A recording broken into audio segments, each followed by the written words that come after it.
چگونه انگلیس اولین آخوند را با این شکل و لباس کریه به ایران فرستاد.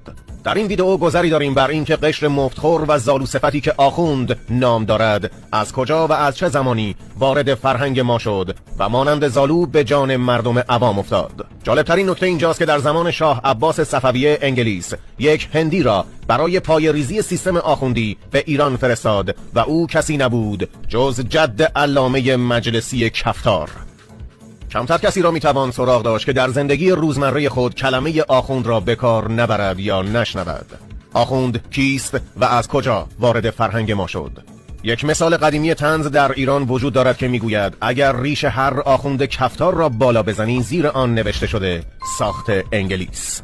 این ضرب المثل طنز ریشه عمیقی در حقیقت دارد.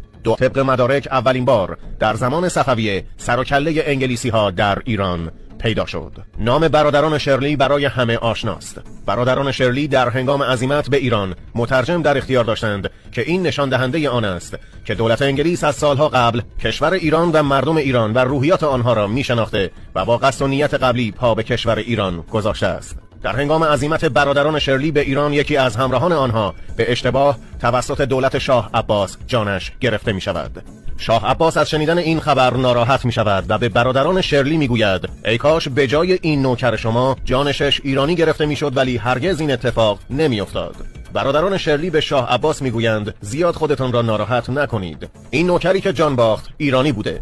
شاه عباس از شنیدن این خبر خوشحال می شود و می گوید خب حالا عوض آن نوکر شما هر کدام از نوکرهای مرا خواستید بردارید. چند سال قبل از اعزام برادران شرلی به ایران دولت انگلیس یک هندی را در پوشش یک درویش روانه ایران می کند که نام وی مقصود علی بوده است. حدس زده می شود برادران شرلی بر اساس اطلاعات مقصود علی از جامعه ایران به کشور ایران اعزام شده باشند. درویش مقصود علی به زبان فارسی چنان تسلط داشته که حتی شعر فارسی نیز می سروده است.